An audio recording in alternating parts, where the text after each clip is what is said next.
Bayangkan Anda bisa mengetahui rahasia tersembunyi seseorang hanya dalam waktu 5 detik. Tidak perlu menjadi cenayang atau ahli hipnotis.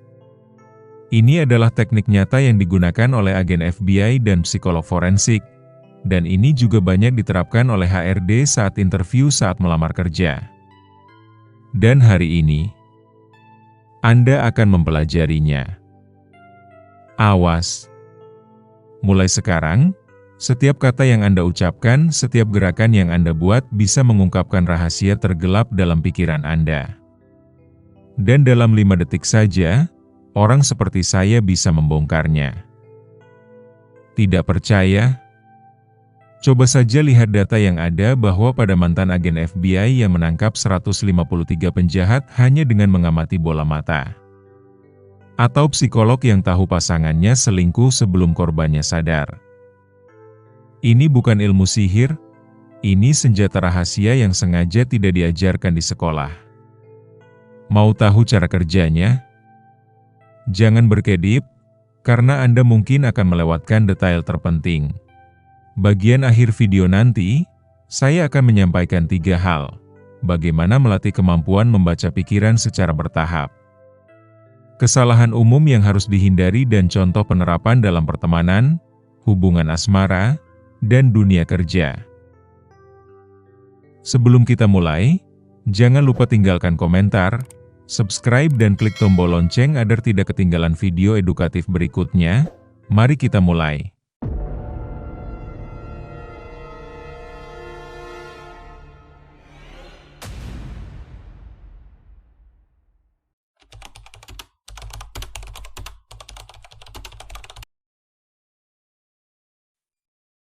Mata sering disebut sebagai jendela hati. Tapi lebih dari itu, mata adalah jendela pikiran yang paling jujur. Ketika seseorang mencoba berbohong, mereka bisa mengatur kata-kata, bisa menyembunyikan ekspresi wajah, bahkan bisa menjaga nada suara tetap tenang.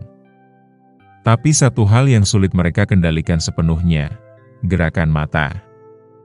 Dalam banyak studi psikologi, arah pandangan seseorang saat berbicara bisa menunjukkan apakah dia sedang mengingat, membayangkan, atau malah menyembunyikan sesuatu.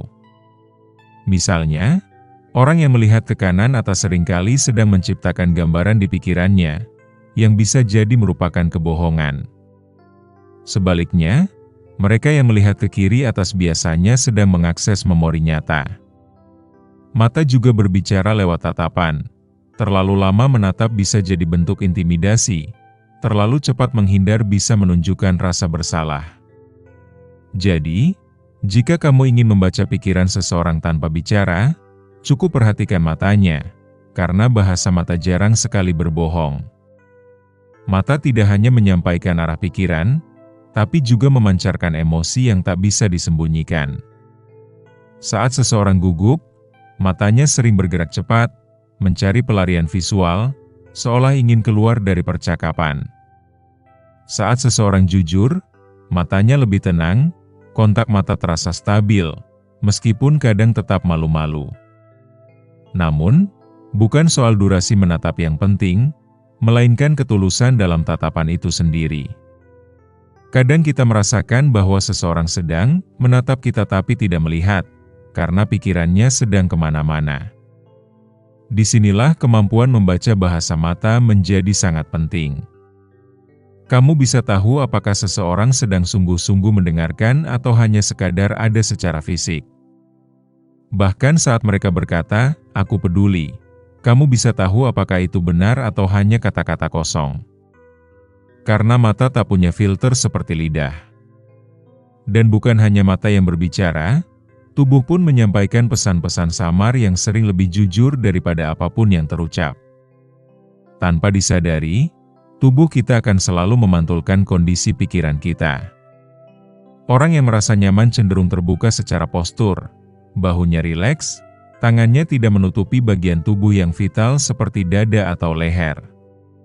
Tapi ketika seseorang merasa terancam, cemas, atau ingin menyembunyikan sesuatu, tubuh mereka mulai mengirim sinyal perlindungan, dari menyilangkan tangan, menghindari kontak mata, hingga memalingkan tubuh sedikit dari arah lawan bicara.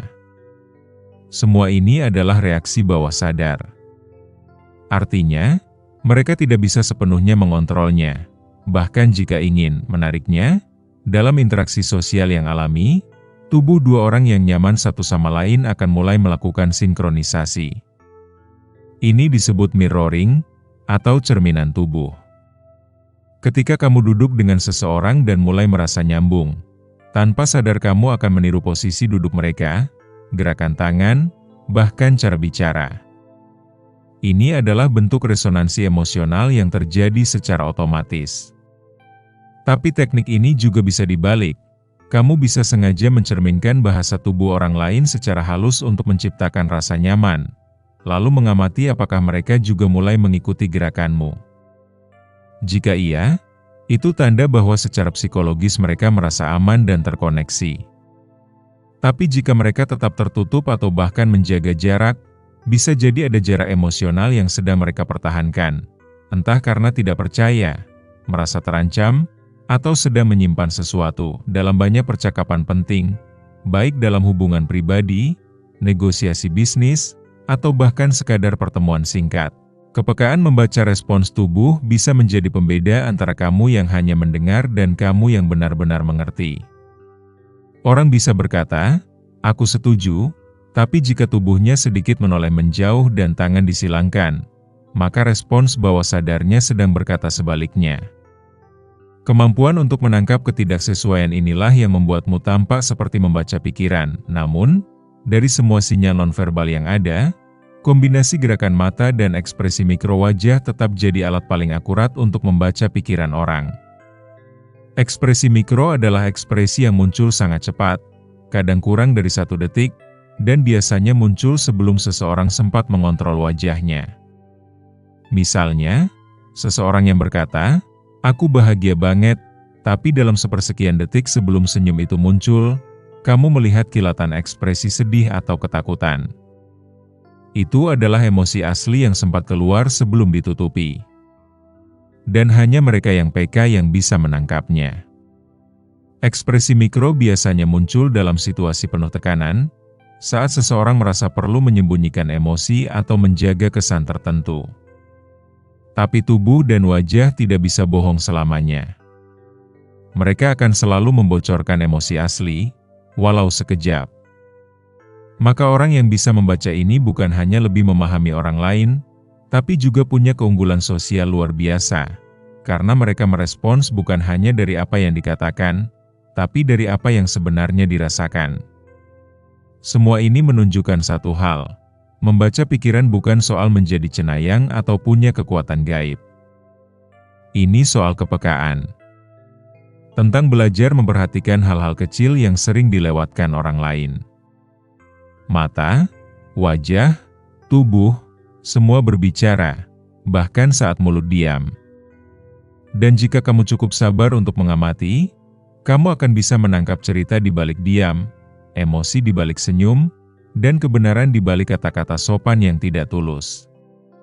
Dengan latihan dan niat untuk memahami, bukan menghakimi, kemampuan ini bisa tumbuh di dalam dirimu. Kamu akan jadi pribadi yang tidak mudah tertipu, tidak mudah dibohongi, dan lebih bisa melihat siapa yang benar-benar tulus dan siapa yang hanya memakai topeng. Karena pada akhirnya, memahami pikiran orang bukan hanya membuatmu pintar membaca situasi, tapi juga membuatmu lebih manusiawi, lebih empatik, lebih terhubung, dan lebih sadar bahwa semua orang punya cerita yang tidak selalu bisa diceritakan dengan kata-kata. Tapi kamu bisa tahu, jika kamu mau benar-benar melihat, kemampuan membaca pikiran lewat ekspresi dan bahasa tubuh bukanlah sesuatu yang tiba-tiba muncul begitu saja. Ia seperti otot, semakin sering digunakan, semakin kuat kepekaannya. Dan seperti semua keterampilan manusia, ia lahir dari latihan, pengalaman, dan kemauan untuk memperhatikan. Kita seringkali terburu-buru menilai seseorang dari kata-katanya, padahal pikiran asli mereka sering bersembunyi di balik bahasa tubuh yang mereka sendiri tidak sadari sedang memberontak. Untuk melihat betapa kuatnya kekuatan membaca tanpa kata, Mari kita perhatikan satu kisah sederhana namun penuh makna. Di sebuah sesi interview kerja, ada dua kandidat dengan latar belakang mirip. Keduanya lulusan universitas ternama, IPK bagus, pengalaman kerja seimbang. Tapi si pewawancara langsung menjatuhkan pilihan pada kandidat kedua, meski jawaban verbalnya tidak jauh berbeda. Ketika ditanya mengapa, ia menjawab pelan, "Karena saat saya tanya bagaimana dia menangani konflik, matanya tetap tenang, bahunya tidak menegang, dan ia menyebut kegagalannya sambil tersenyum kecil, bukan defensif." Itu memberi saya kesan dia jujur dan terbuka. Kandidat pertama menjawab lebih meyakinkan secara kata, tapi matanya melihat ke kanan atas saat bicara tentang tantangan, dan tubuhnya kaku seperti orang yang berusaha tampil sempurna. Itu membuat saya ragu. Di sini kita belajar, manusia tidak hanya mendengar dengan telinga. Mereka juga menilai dengan hati, mata, dan intuisi. Bahasa nonverbal bisa menentukan siapa yang dipercaya, siapa yang ditolak, bahkan sebelum satu kalimat selesai diucapkan. Contoh lain datang dari ruang kelas. Seorang guru berpengalaman bisa langsung tahu siapa murid yang tidak mengerti tapi pura-pura paham. Ia tidak perlu menunggu murid itu bertanya. Ia tahu dari tatapan mata yang kosong, dari tubuh yang sedikit membungkuk, dari jemari yang gelisah di bawah meja. Bahkan ketika murid itu mengangguk, si guru tahu itu bukan anggukan mengerti, melainkan anggukan basa-basi. Dalam kasus ini, membaca ekspresi dan gerakan tubuh bukan hanya soal kepekaan, tapi juga soal kepedulian. Guru yang bisa membaca bahasa diam dari muridnya punya kemungkinan lebih besar membuat anak itu merasa dimengerti. Dan itu membuat proses belajar jadi lebih manusiawi. Tapi kemampuan ini tidak selalu digunakan dalam konteks kerja atau pendidikan. Dalam hubungan pribadi pun, kemampuan membaca tanpa kata sangat menentukan kedalaman ikatan. Ada satu pasangan yang tampaknya harmonis di media sosial. Foto-foto bahagia, caption penuh cinta, komentar manis dari para pengikut. Tapi orang terdekat mereka tahu bahwa semua itu tidak sepenuhnya nyata. Saat mereka duduk berdampingan dalam pertemuan keluarga, sang wanita sering menatap kosong ke arah piring. Tangannya menggenggam sendok tapi tidak pernah mengaduk makanan. Saat pasangannya bicara, ia tersenyum, tapi senyum itu tidak pernah menyentuh matanya. Sementara sang pria terlihat gelisah, duduk tegak, dan sesekali melirik ke sekeliling ruangan seolah khawatir diperhatikan. Itu adalah bahasa tubuh dari dua orang yang saling menjaga wibawa, tapi menekan kebenaran. Dan semua orang yang peka bisa merasakannya. Apa yang bisa kita pelajari dari situasi seperti ini? Bahwa seringkali, kenyataan tidak ada di permukaan. Orang bisa terlihat baik-baik saja, bisa tertawa, bisa bersikap seolah segalanya berjalan lancar, tapi tubuh mereka menyampaikan sinyal yang berbeda. Ini bukan berarti kita harus selalu curiga. Justru sebaliknya. Ini mengajarkan kita untuk jadi lebih peka terhadap orang lain. Untuk tidak hanya bertanya, "Apa kabar?" tapi juga benar-benar memperhatikan jawabannya, termasuk yang tidak terucap. Dalam konteks sosial yang lebih besar, misalnya saat bertemu orang baru, kemampuan membaca bahasa tubuh juga bisa menyelamatkan kita dari manipulasi. Pernahkah kamu berbicara dengan seseorang yang kata-katanya terasa terlalu sempurna? Mereka tahu harus berkata apa, tapi kamu merasa ada yang nggak sreg. Hati kecilmu terasa tidak nyaman, meski secara logika kamu tidak tahu apa yang salah. Bisa jadi itu karena kamu menangkap ketidaksesuaian antara ekspresi wajah dan gerak tubuhnya. Contohnya, seseorang berkata, "Saya senang bekerja dalam tim," tapi selama kalimat itu keluar, tubuhnya justru menyender ke belakang, tangannya menyilang, dan matanya tidak pernah benar-benar menatapmu. Secara sadar, kamu mungkin tidak memproses semua itu. Tapi tubuhmu, nalurimu, menangkap ketidakkonsistenan itu, dan memberimu rasa tidak nyaman. Dan rasa itu sering benar. Dalam eksperimen psikologi yang dilakukan oleh Paul Ekman, seorang pionir dalam studi ekspresi mikro, ditemukan bahwa bahkan agen FBI dan polisi yang sudah terlatih pun bisa kesulitan mendeteksi kebohongan jika hanya mengandalkan kata-kata. Tapi ketika mereka diajarkan untuk memperhatikan ekspresi mikro dan bahasa tubuh, tingkat akurasi mereka meningkat secara signifikan. Ini menunjukkan bahwa membaca pikiran bukan soal firasat semata. Ini adalah ilmu. Sesuatu yang bisa dipelajari, diasah, dan diterapkan secara nyata. Dr. Paul Ekman, yang dikenal sebagai pakar ekspresi wajah dan pendeteksi kebohongan, pernah melatih agen FBI, CIA, dan agen bandara untuk mendeteksi kebohongan bukan dari apa yang dikatakan seseorang, tetapi dari reaksi mikro yang muncul di wajah mereka, sepersekian detik sebelum orang tersebut mengontrol ekspresinya. Salah satu studi terkenal yang dikembangkan oleh tim Ekman dan digunakan dalam pelatihan FBI, adalah tentang deteksi ketidaksesuaian antara kata dan ekspresi mikro. Contoh nyatanya, dalam interogasi terhadap tersangka kejahatan atau teroris, para agen FBI dilatih untuk mendeteksi mikroekspresion seperti rasa takut, marah, jijik, atau kebahagiaan tersembunyi yang muncul sekejap saat mereka ditanyai pertanyaan sensitif. Jika seseorang menyatakan, "Saya tidak tahu soal itu," tapi wajahnya memancarkan ketakutan sepersekian detik sebelum atau sesudah jawaban, agen bisa mencurigai bahwa tersangka tahu sesuatu yang tidak diucapkan. Kunci dari semua ini adalah konsistensi antara kata, wajah, mata, dan tubuh. Ketika semuanya selaras, besar kemungkinan seseorang sedang jujur.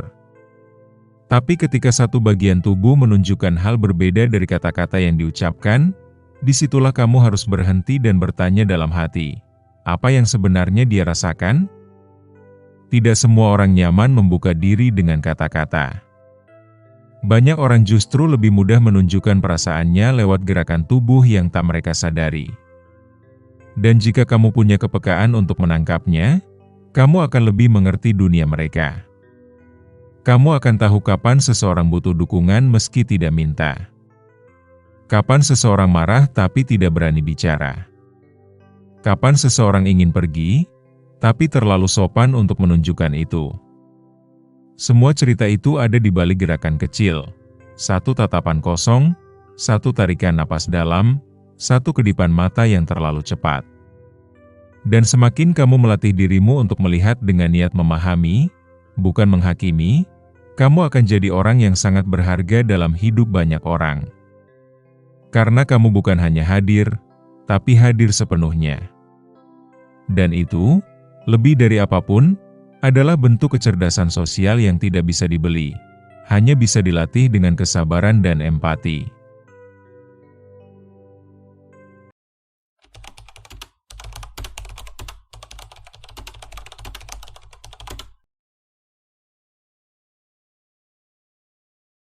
Kadang kita terlalu fokus pada kata-kata, padahal tubuh telah lebih dulu berbicara. Gerakan-gerakan kecil yang tampaknya sepele seringkali menyimpan makna besar. Ada sandi tubuh yang muncul begitu halus, begitu alami, hingga kita tak menyadarinya. Dan justru karena terlalu halus, bahasa ini sering dilupakan. Padahal, tubuh punya cara sendiri untuk memberitahu dunia tentang apa yang sedang terjadi di dalam batin seseorang. Saat seseorang sedang gugup, mereka mungkin terus memainkan ujung bajunya, menggigit bibir, atau mengusap tengkuk berkali-kali.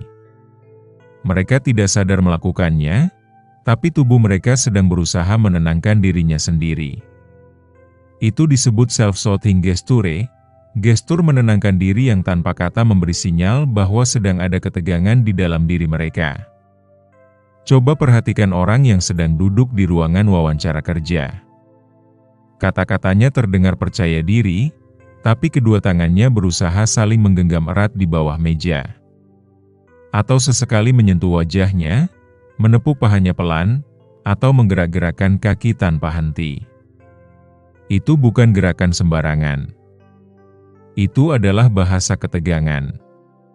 Sebaliknya, seseorang yang merasa santai dan jujur biasanya memiliki postur terbuka, bahu turun, tangan terbuka, dan gerakan tubuh yang sinkron dengan kata-katanya. Inilah sandi tubuh yang sering terlupakan. Kita terbiasa mendengar, tapi kita lupa membaca. Lebih jauh lagi, gerak tubuh juga bisa menunjukkan arah niat seseorang.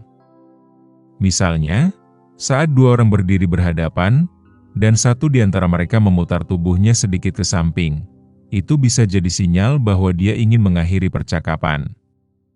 Tapi jika mereka berdiri sejajar, dan tubuh mereka cenderung mengarah ke satu sama lain, bahkan ketika mereka tidak bicara, itu menunjukkan koneksi yang kuat. Kita bisa melihat ini di antara orang tua dan anak, dua sahabat, atau pasangan yang sudah bertahun-tahun bersama. Tubuh mereka sinkron tanpa mereka sadari. Seakan bahasa tubuh mereka punya kode rahasia sendiri, sebuah komunikasi senyap yang tak bisa dipalsukan. Di sisi lain, tubuh juga tahu kapan harus melindungi diri. Misalnya, ketika seseorang tiba-tiba menyilangkan tangan di tengah percakapan yang awalnya hangat, itu bisa jadi tanda bahwa mereka mulai merasa tidak nyaman, terancam, atau mulai mempertanyakan sesuatu. Banyak orang menganggap menyilangkan tangan hanya soal kenyamanan posisi, tapi dalam konteks sosial yang lebih luas, itu bisa menunjukkan resistensi atau pertahanan diri. Dan jika kita cukup jeli memperhatikan perubahan kecil seperti ini, kita bisa menangkap pergeseran emosi yang terjadi dalam waktu singkat. Ada juga sandi tubuh yang tidak muncul secara fisik besar, tapi hadir dalam tempo dan ritme. Misalnya, seseorang yang berbicara terbata-bata, lalu mulai bicara lebih cepat saat membahas topik tertentu. Itu bisa menandakan bahwa topik itu menyentuh emosinya. Atau sebaliknya, dia tiba-tiba melambat, menarik napas panjang, dan menghindari tatapan ketika pertanyaan menyentuh area yang dia ingin hindari. Dalam dunia investigasi dan interogasi, perubahan ritme dan tempo ini adalah bagian penting dalam membaca seseorang. Seperti kasus-kasus yang ditangani oleh agen FBI, di mana tersangka bisa tampak biasa saja, tapi saat ditanya soal detail tertentu, tubuhnya mulai menunjukkan resistensi. Bukan lewat kata, tapi lewat jeda napas, sentuhan cepat ke leher, atau sekadar menggeser posisi duduknya beberapa senti. Sandi tubuh juga sering muncul dalam hubungan personal. Ketika seseorang mulai merasa tidak diperhatikan, mereka akan mulai menarik diri secara fisik. Mereka duduk lebih jauh, menjawab singkat, dan gerakan tubuhnya menjadi lebih kecil, lebih tertutup.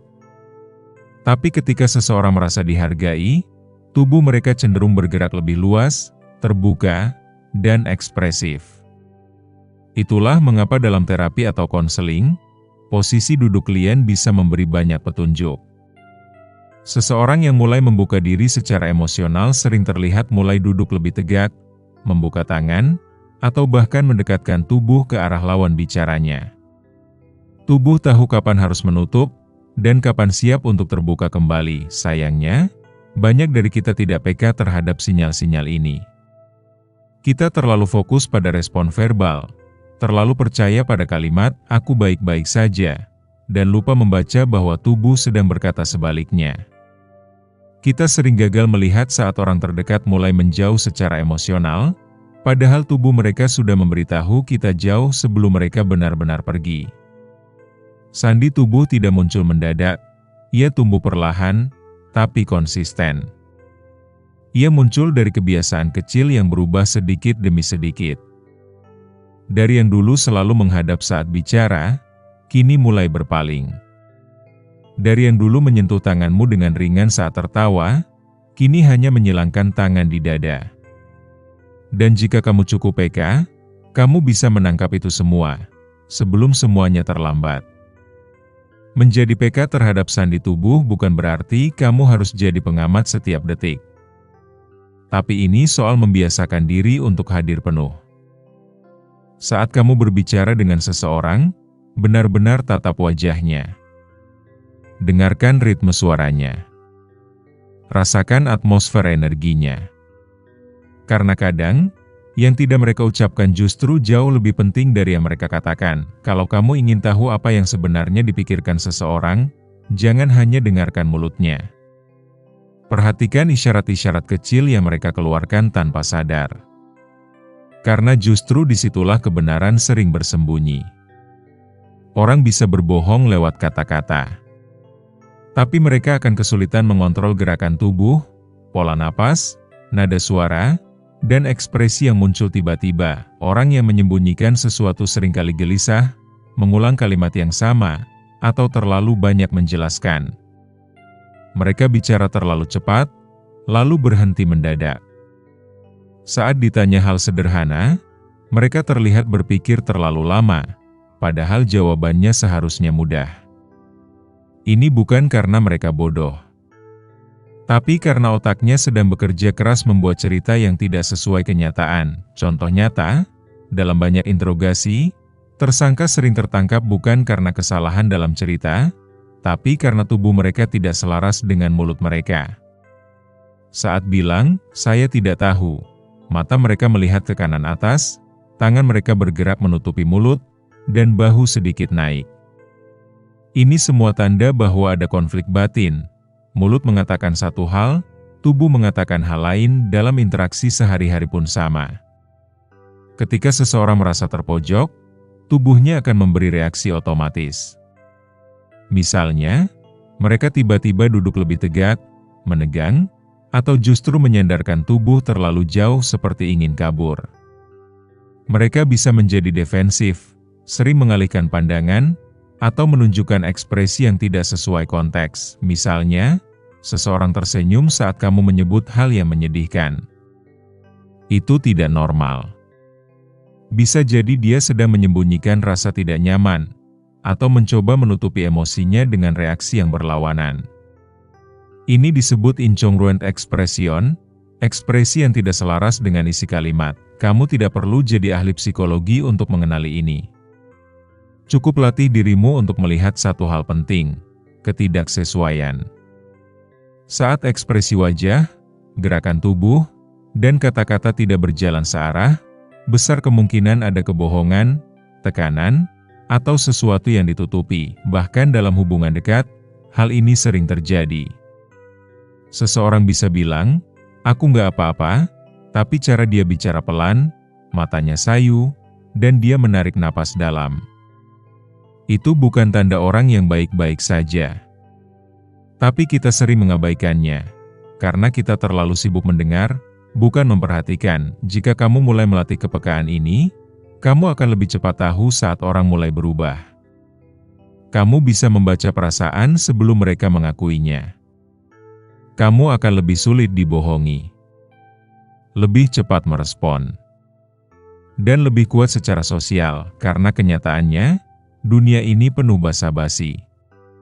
Tapi tubuh manusia tidak pandai berpura-pura. Dan di balik diamnya seseorang, selalu ada sinyal yang bisa kamu tangkap. Kalau kamu mau melihat lebih dalam, satu hal yang sering orang lupakan adalah, semua orang sedang menunjukkan sesuatu, bahkan ketika mereka diam. Dalam percakapan biasa, isyarat kecil seperti nada suara yang sedikit naik, jeda terlalu panjang, atau senyum yang tak simetris adalah tanda bahwa ada sesuatu yang tidak cocok. Kamu tidak perlu mendebat. Kamu cukup tahu bahwa apa yang mereka ucapkan bukan seluruhnya jujur. Dan dari situ, kamu bisa memutuskan, perlu didalami, diabaikan, atau diwaspadai. Bayangkan kamu sedang berbicara dengan rekan kerja. Dia bilang semua proyek baik-baik saja. Tapi matanya tidak pernah bertemu dengan matamu. Dia terus menepuk-nepuk pena di meja. Jawabannya cepat, tapi datar. Ini bukan tanda seseorang yang percaya diri. Ini adalah tanda seseorang yang sedang menutupi tekanan. Kamu tidak harus langsung bertanya, tapi kamu tahu, ada sesuatu yang belum diceritakan atau dalam hubungan pribadi.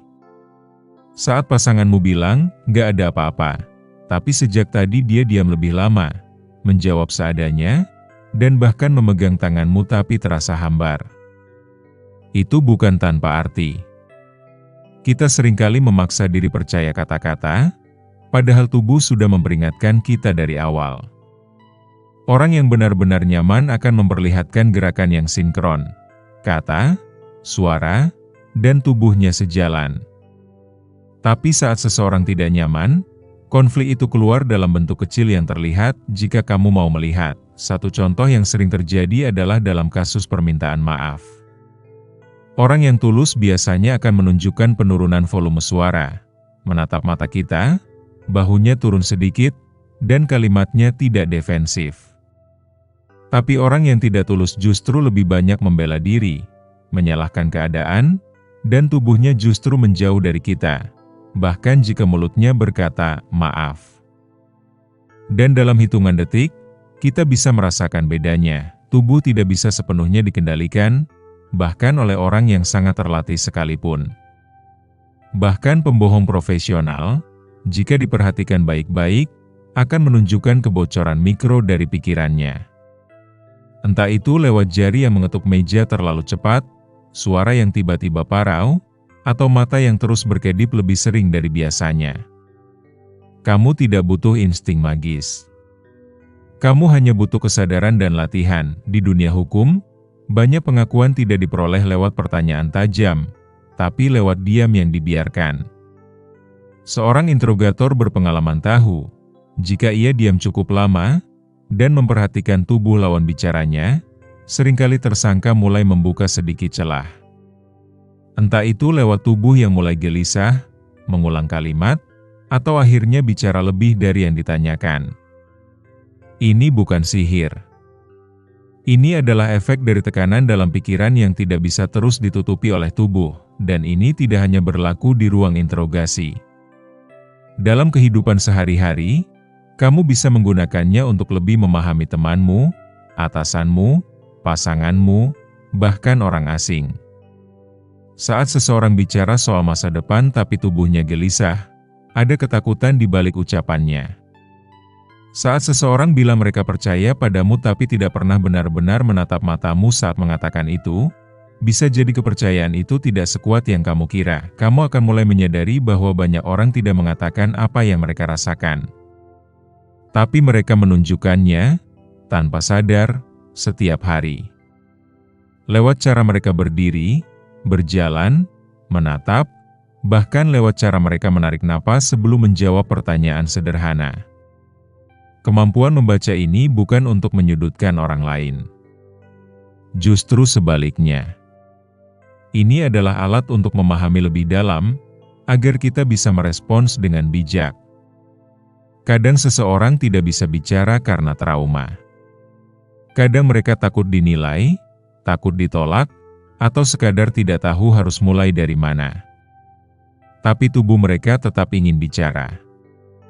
Dan ketika kamu peka, kamu jadi tempat yang aman, bukan karena kamu selalu paham, tapi karena kamu mau memperhatikan. Di dunia yang sibuk ini, menjadi seseorang yang benar-benar hadir adalah hal langka.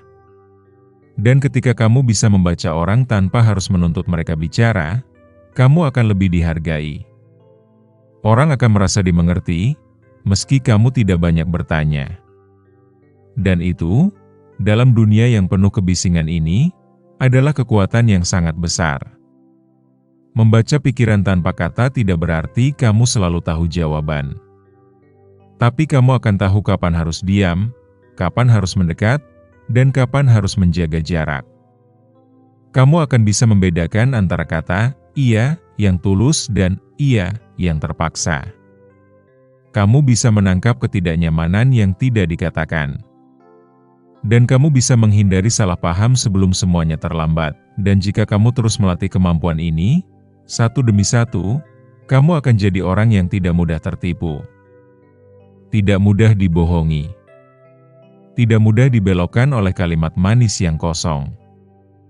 Kamu akan jadi orang yang punya intuisi kuat. Karena kamu membaca bukan dengan telinga, tapi dengan mata, dengan empati, dengan kehadiran penuh.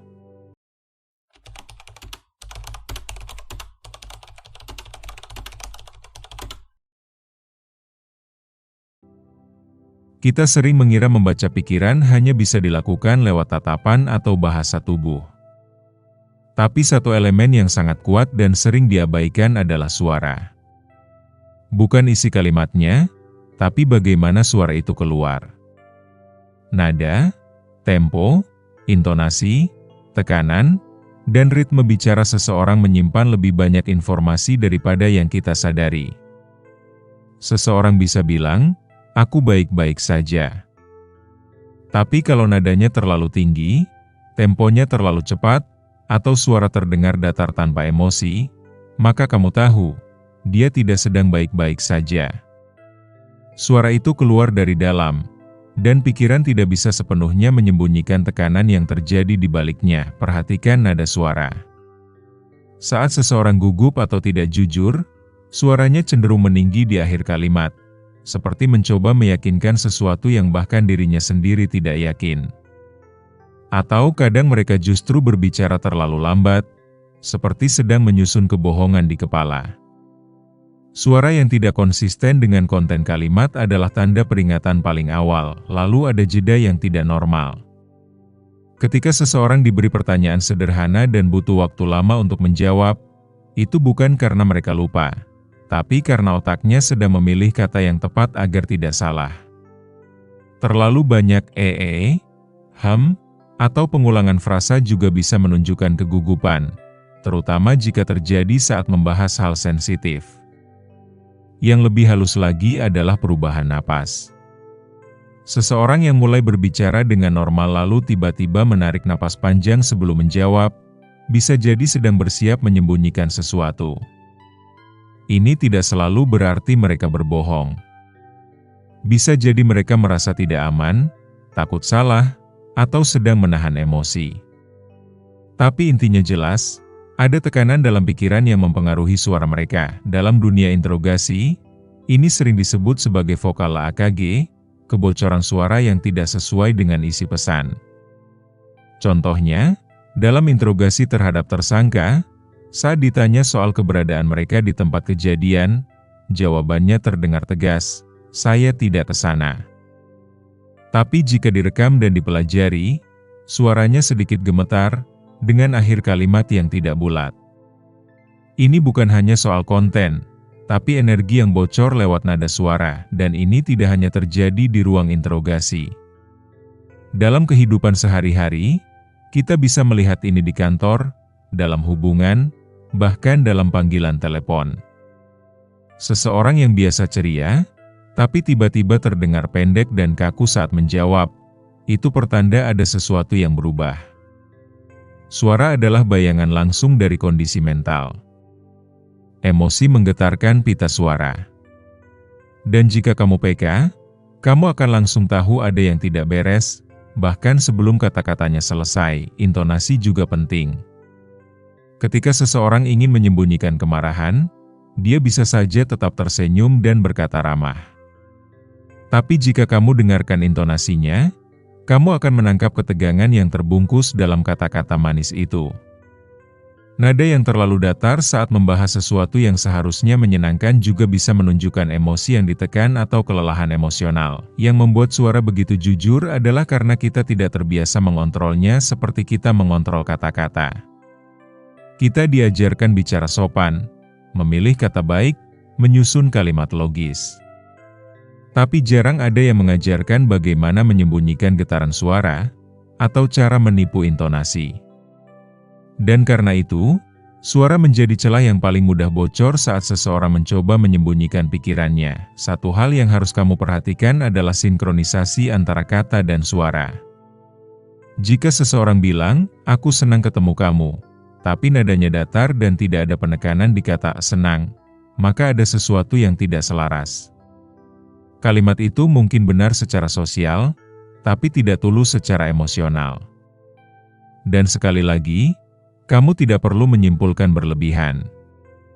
Cukup catat, ada ketidaksesuaian. Dan itu cukup untuk kamu waspada. Penting juga membedakan antara suara yang berubah karena tekanan dan suara yang berubah karena karakter. Tidak semua orang berbicara lancar atau ekspresif. Tapi perubahan mendadak dalam cara mereka bicara adalah sinyal penting.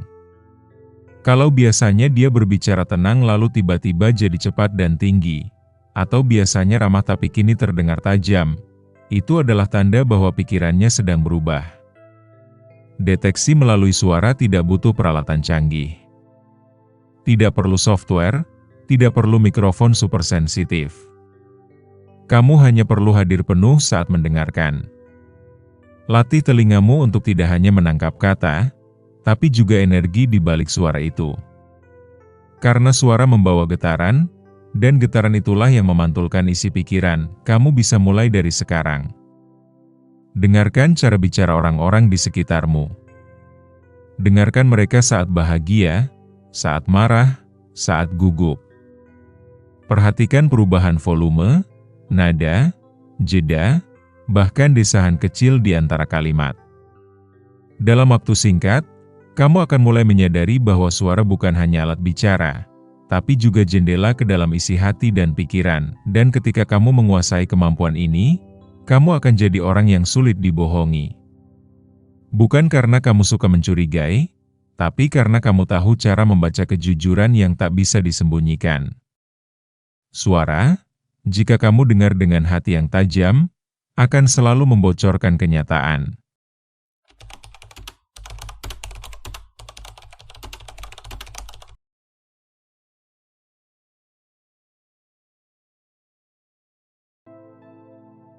Kemampuan membaca pikiran bukan bawaan lahir. Ini keterampilan.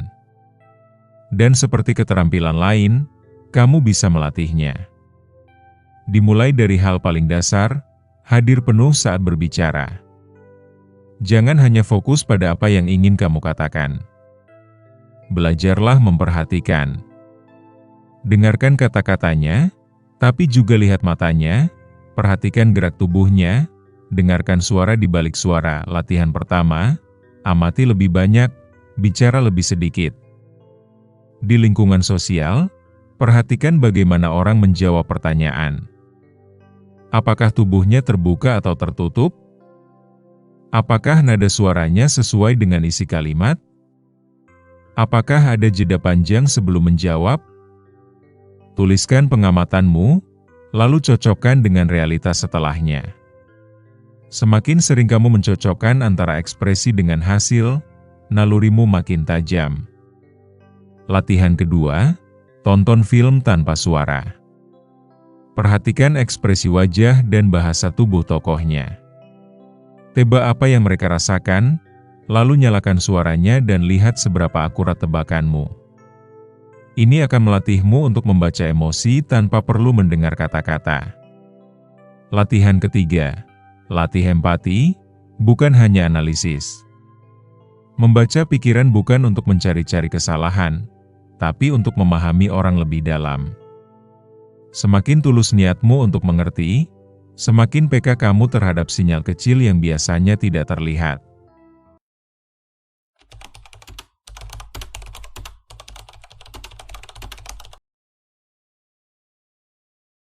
Pertama, jangan terburu-buru menyimpulkan. Satu gerakan tubuh belum tentu berarti apa-apa jika tidak dilihat dalam konteks. Menyilangkan tangan belum tentu menolak, bisa juga karena dingin. Seseorang yang gelisah belum tentu bohong, bisa saja cemas. Maka lihat keseluruhan pola, bukan satu isyarat tunggal. Kedua, jangan pakai kemampuan ini untuk menghakimi. Ini bukan alat untuk mencurigai orang setiap saat. Ini adalah alat untuk lebih peka, agar kamu bisa merespons dengan lebih bijak. Kalau kamu salah gunakan, kamu akan jadi paranoid. Tapi jika kamu gunakan dengan empati, kamu akan jadi lebih bisa dipercaya. Ketiga, jangan mengabaikan kata-kata sepenuhnya. Walaupun tubuh lebih jujur, tapi komunikasi tetap membutuhkan kombinasi antara verbal dan nonverbal. Dengarkan semuanya, lalu cari konsistensinya. Kebenaran selalu hadir dalam harmoni.